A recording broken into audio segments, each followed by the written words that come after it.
So today I am going to be preparing or making my animals food for today and the rest of the week. So the ones that I'm prepping for the rest of the week is for my ferrets, and then I'm going to be making my 3 blue tongue lizards and my bearded dragons meal for today as well. There is a lot of meat, raw meat, so if that bothers you, maybe this video isn't for you. But let's also, quick disclaimer, this is not what they eat every single time. This is just based off one feeding or 1 week, depending on what animal it is. So this is not their whole diet per se. There is some elements that they don't get every week, don't get every day, some things that they do, but everything changes so much that please keep that in mind. This is not their whole diet. We'll be doing the ferrets meals. Now this one is lamb kidneys. We've got lamb liver, lamb hearts, 2 packs of those, chicken giblets, and minced chicken bones with some meat in it. There's 2 packs of these because this is most of their diet. I usually don't get it minced, but that's all that they had this week. So I'm preparing the food for 4 ferrets. So keep that in mind. So what I do first is I have just started pre-cutting everything. So I never used to do this and just cut it as I went, but it is so much easier this way, I learned. And I'm starting off with the hearts because that's actually one of the hardest parts to cut. As you would probably guess, heart is the strongest muscle, so it definitely proves it when cutting it.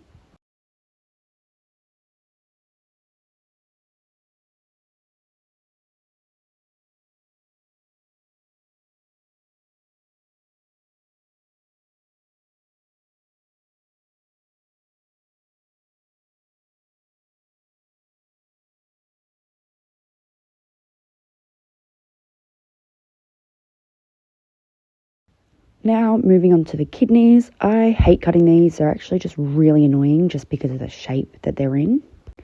You will notice that I am wearing gloves. That is because I hate the touch, the feel, the smell of raw meat. It just grosses me out. So I use gloves, 1, so I don't have to keep washing my hands, and 2, because it means I don't have to feel it as much. Now moving on to the liver. This is actually probably the easiest one to cut because it's just a flat shape, but the bottom of it is pretty hard to get through. So I have 4 ferrets. These ferrets are rescued ferrets. They're from a neglect situation, and I work with a rescue, so it just worked out that I love ferrets, and when she told me that 4 had been surrendered, how on earth could I say no? So when I actually started looking at how much meat there was once I cut it up, I decided there'd probably be enough for 2 weeks because the organs aren't the whole base of their diet. And I also do have chicken breasts that I found in the freezer, which I will be adding to this. So the organs is more of just the base, whereas the mince and chicken breast is more of their main diet. It kind of mimics if they were to kill something in the wild. So obviously there's going to be organ meat, but not as much as muscle meats and all that other good stuff. Now there are some containers at the back where you can't see the like behind the camera, and they didn't get nearly as much organ meat as the other ones because, well, I didn't have as much as I planned. But it did work out because I actually had some left over in the freezer that I really needed to get out and fed. So I kind of just got them out, and you'll see a bit later on that I just really struggled to break them open because it was a last minute decision. Here we are, of course, as soon as I'm talking about it, and it's chicken giblets. And these were rock solid, actually like full rock solid. I'm making it look so easy. My hands still hurt.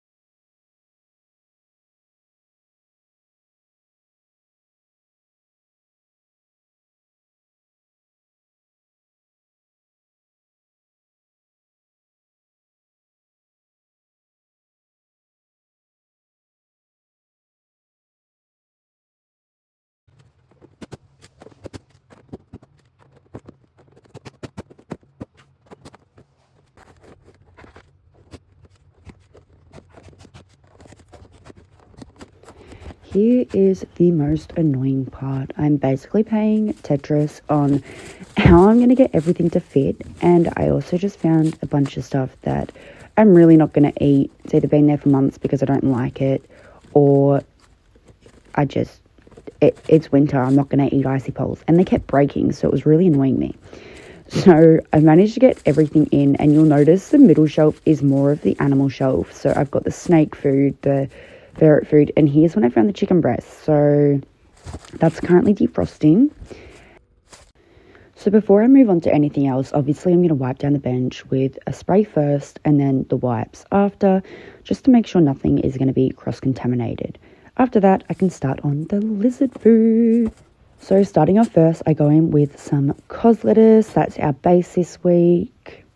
Gonna chop it up nice and fine because that's what I like to do, and then split it up among the 3 plates. So one of them is for 2 lizards and the other ones are just for 1 each. So keep that in mind. This is for 4 lizards.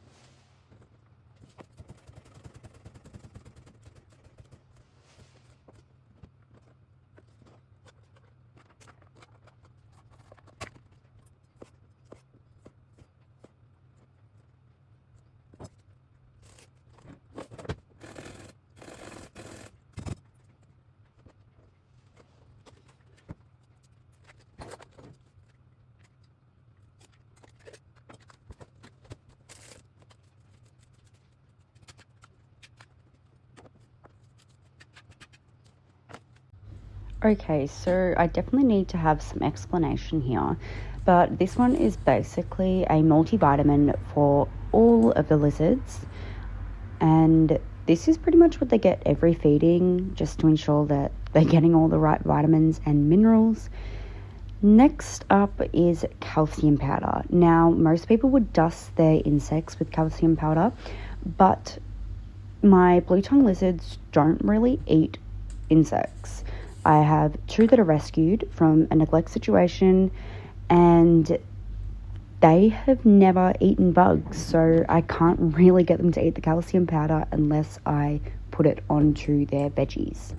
I also have another blue tongue who is currently in brumation, so I like to give that little bit of extra calcium powder just to ensure that he is getting something, as well as adding in some blue tongue lizard food. Now, this is not something that I usually would give, but again, because I have 2 lizards that are from a situation where they were pretty much raised on straight dog food with a little bit of spinach here and there, I need to ensure that if they're not eating all their veggies, they're getting something that has some sort of supplement for their diet. I will eventually wean them off this, but I need to ensure that they are getting what they need. Speaking of those 2, this is their little enclosure. We have got Baloo and Bagheera in here. This one is Zazu, who is currently in and out of brumation. I never managed to get him on camera.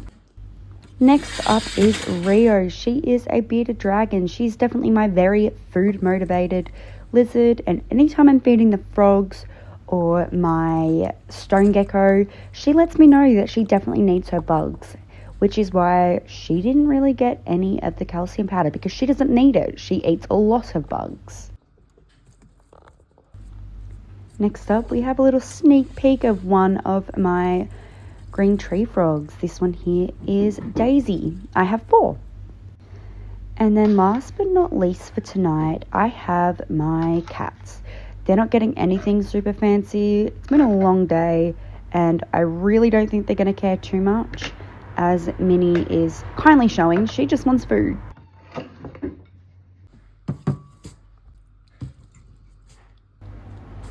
So here is Minnie and Chip. All my animals have Disney names, so hopefully you can tell. And back to Baloo and Bagheera.